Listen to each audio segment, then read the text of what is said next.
दोस्तों नमस्कार। कुछ लोग दुनिया में ऐसे होते हैं जो अधिक समय तक तो नहीं जी पाते, लेकिन जितना भी जीते हैं उतने कम समय में वो ऐसा काम कर जाते हैं कि इतिहास में अपना नाम अविस्मरणीय कर लेते हैं हमेशा के लिए। चाहे वो स्वामी विवेकानंद हों, खुदीराम बोस हों, कई ऐसे महापुरुष जो हैं इतिहास में हैं जिनकी उम्र अधिक लंबी नहीं रही है। उन्हीं में से एक नाम है भगवान बिरसा मुंडा का।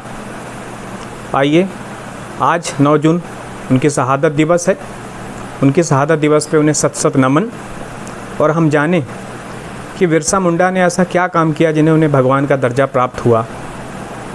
तो मैं आपको बता दूं कि बिरसा मुंडा का जन्म आजकल के झारखंड, आधुनिक झारखंड में हुआ था, खूंटी ज़िले में, और इनका जन्म हुआ था 15 नवंबर 1875 को, और आज के दिन 9 जून 1900 में इनकी मृत्यु हो गई। या चूँकि अंग्रेज़ों ने इन्हें जहर दे के मारा था, इसलिए आप शहीद हो गए, ऐसा कह सकते हैं। मतलब ये सिर्फ 24.5 साल जिए। अब आजकल के जो कई युवा हैं जो 24-25 साल तो जो खेल खेल में यूं ही गंवा देते हैं, ऐसे समय में इन्होंने इतने कम समय में ऐसा काम किया कि इन्हें भगवान का दर्जा प्राप्त हुआ झारखंड में। न सिर्फ झारखंड में बल्कि आदिवासियों के भगवान कहे जाते हैं। आप जानते हैं कि झारखंड में जो मुंडा ट्राइब है वो तीसरी सबसे बड़ी ट्राइब है वहाँ की। 15% आबादी है झारखंड में, और काफ़ी पिछड़ी ट्राइब है जो कि पशुपालन और थोड़ा बहुत कृषि, जो कि एक फसल ही ले पाते हैं, बरसात के समय होती है, उस पर आश्रित हैं। और आज चूँकि आज की डेट पे भी उनकी स्थिति उतनी अच्छी नहीं है, तो आप 125 साल पहले की जब हम बात कर रहे हैं बिरसा मुंडा के पीरियड के समय के, जो 100 से 125 साल के आसपास की बात है, उस ज़माने में मतलब 1875 से लेकर 1900 का जो उनका पीरियड था, उस समय तो उनकी स्थिति, आदिवासियों की स्थिति और ख़राब थी। और विशेष रूप से जब भी हम बिरसा मुंडा की भी बात करें तो लगभग 20 साल तक तो कोई भी बच्चा जो है वो अपने समाजीकरण में उसका बीत जाता है। बिरसा मुंडा का भी जो कार्यकाल रहा है वो सिर्फ 5 वर्षों का रहा है। 1895 से लेकर 1900 तक हुआ ये कि इन्होंने क्रिश्चियन स्कूल से शिक्षा प्राप्त की, और इन्होंने देखा कि उस समय भी क्योंकि ब्रिटिश शासन था तो अंग्रेज़ जो हैं धर्मांतरण को काफ़ी प्रोत्साहित कर रहे थे। ईसाई मिशनरी इस काम में लगी हुई थी, और बाद में इन्होंने लगा कि यार ये चीज़ें उन्हें जमी नहीं, तो इन्होंने स्कूल की पढ़ाई छोड़ी और प्राकृतिक शिक्षा प्राप्त की। इन्हें जड़ी बूटियों का अच्छा खासा इन्होंने ज्ञान प्राप्त किया, क्योंकि जंगल पर्याप्त मात्रा में है। जड़ी बूटियों का इन्होंने अच्छा अध्ययन किया, और इन्होंने फिर देखा जब कि किस तरीके से ब्रिटिश शासन की राजस्व व्यवस्था और उनके द्वारा लादी गई जमींदारी व्यवस्था, ये दोनों आदिवासियों का किस तरीके से शोषण कर रहे हैं।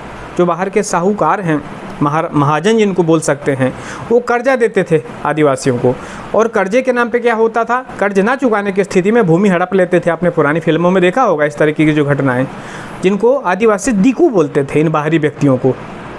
इनका उन आदिवासियों के हित से कोई सरोकार नहीं होता था। तो बिरसा मुंडा जी का जो विद्रोह है, महाविद्रोह जो है, जिसको उलगुलान की संज्ञा दी गई है, ये उलगुलान या महाविद्रोह अंग्रेजी व्यवस्था और इन महाजनों, साहूकारों, जिनको हम जमींदार कहते हैं, इनके खिलाफ था। तो एक तरफ तो इन्होंने अंग्रेजी हुकूमत के विरुद्ध संघर्ष किया, वो भी ऐसे समय में जब अंग्रेज़ों का पूरी तरह से वर्चस्व था और कोई उन्हें टक्कर देने की स्थिति में नहीं था। गुरिल्ला युद्ध पद्धति, जो अचानक हमले वाली पद्धति है, जिसे बाद में शिवाजी ने भी शुरू किया था, तो उसको इन्होंने उस समय लागू किया। उस समय गुरिल्ला युद्ध पद्धति के माध्यम से इन्होंने अंग्रेज़ों के छक्के छुड़ाए, और हालत ये बनी कि अंग्रेज़ों को इन पे 500 रुपये का उस समय ड्यूरिंग दैट पीरियड 500 का इनाम देना पड़ा। और इसी इनाम के लालच में आकर इन्हीं के एक सहयोगी ने इनका खबर दे दी, और जिससे अंग्रेज़ों ने पकड़ लिया, और बाद में जो है जेल में रहते हुए इन्हें हैजा से मृत्यु बताई गई अंग्रेजी सरकार द्वारा। लेकिन वास्तविक ये रहा कि इनकी मृत्यु जो है अंग्रेज़ों द्वारा जहर देने से हुई, ऐसा जानकारी इतिहास में प्राप्त होती है।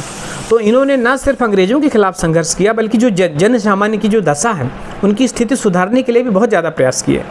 जड़ी बूटियों के अपने अच्छे ज्ञान के कारण ये आदिवासियों के बीच में बहुत ज़्यादा लोकप्रिय हो गए। कहते हैं इनके स्पर्श मात्र से और दवा देने से हज़ारों की संख्या में लोग ठीक हुए और इनके घर के सामने हज़ारों की भीड़ लगी होती थी। इसलिए इनको धरती आबा मतलब धरती का पिता, भगवान कहा गया।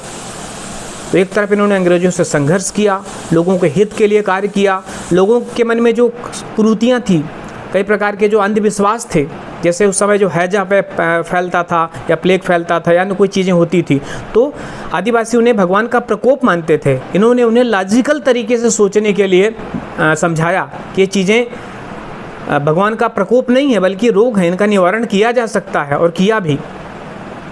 तो आइए हम सभी उनके शहादत दिवस पर उन्हें नमन करें। और झारखंड सरकार ने हमेशा उन्हें बहुत अधिक महत्व दिया है, यहाँ तक कि झारखंड का जो निर्माण हुआ 15 नवंबर को, वो उन्हीं के जन्म तिथि को याद करते हुए बनाया गया है, जो झारखंड 2000 में बना। धन्यवाद।